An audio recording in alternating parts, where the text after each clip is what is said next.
今天要深挖的雅诗兰黛等多个知名大牌除皱产品中，此处致癌物苯严重超标的事件。欢迎收看丁妈生点评。今天你又变美了吗？2024年一开年，护肤品界就是一片血雨腥风。先是娇兰蹭量子力学热度而被炒，接着就是 CSS 油橄榄精华被曝橄榄苦苷和羟基酪醇含量为0。然后呢，就是今天要深挖的雅诗兰黛等多个知名大牌除皱产品中，此处致癌物苯严重超标的事件。2024年3月6日，美国第三方检测机构 Velasure 对外公布一则著名销售175种痤疮治疗产品，其中99种含有 BPO 过氧化苯甲酰，其他含有水杨酸等活性成分或者不含药物成分。在99个含 BPO 产品中，有94个的苯含量高于 FDA 2ppm 的浓度限值。紧接着，他们把其中66个产品在50度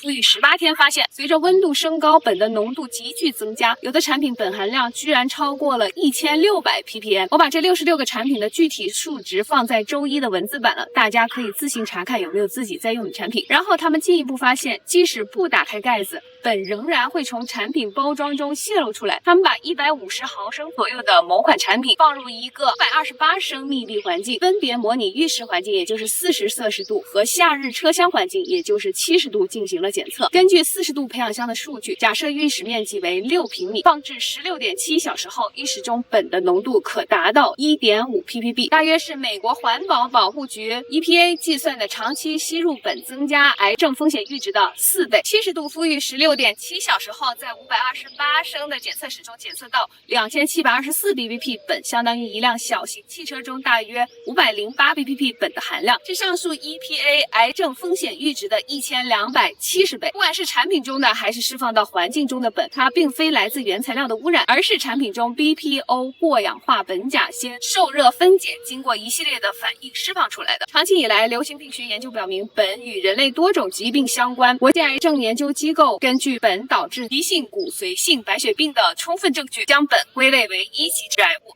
加拿大卫生部表示，苯的含量没有安全标准，因此美国第三方检测机构 Velasure 在自己的网站上发布结果的前一天就已经向美国 FDA 递交了请愿书，要求局长修订业界指引，并要求从美国市场回收及暂停销售含过氧化苯甲酰的所有产品。目前为止呢 FDA 还没有做出回应。事情的始末就是这样，下面谈谈我的看法哈。首先，在事情闹明白之前呢，我可能不会再用或者去购买含 BPO 的产品了。但是话说回来，如果之前有在用，也并不需要太担心哈。我仔细查看了 Velasure 向 FDA 递交的实验报告，发现他们并没有给出94种产品在正常状态下具体的苯含量，在请愿书中只是轻描淡写的描绘了一句超过了2 ppm。我们可以假设浓度是非常低的，如果大家只是点涂在脸上，那么接触剂量自然也不会很高。另外，在他们的报告中发现，如果配方中含有抗氧化剂，则能减少甚至完全抑制苯的生成。所以如果你在用过氧化苯甲酰产品的时候还搭配了一些抗氧化的精华，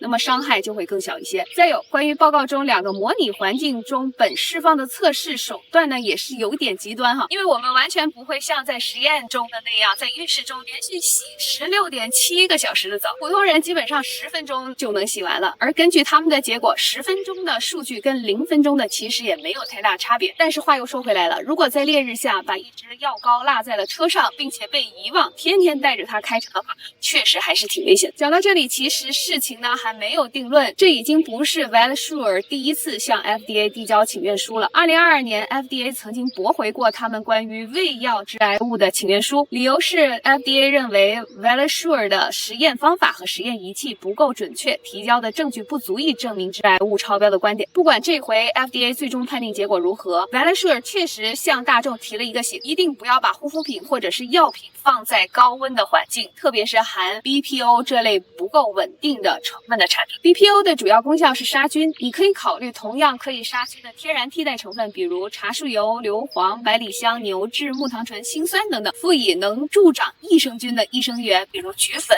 葡聚糖等等，或者后生元。有的国外的品牌还在产品中创新的加入了活的益生菌，甚至专门吃痔疮丙酸杆菌的噬菌，脑洞非常的大。如果大家感兴趣呢，回头我再详细的讲一期。好啦，这期丁妈生点评就到这里啦。如果你觉得有收获，请点赞、收藏，并且转发给有需要的小伙伴吧。咱们下期再见了，拜拜。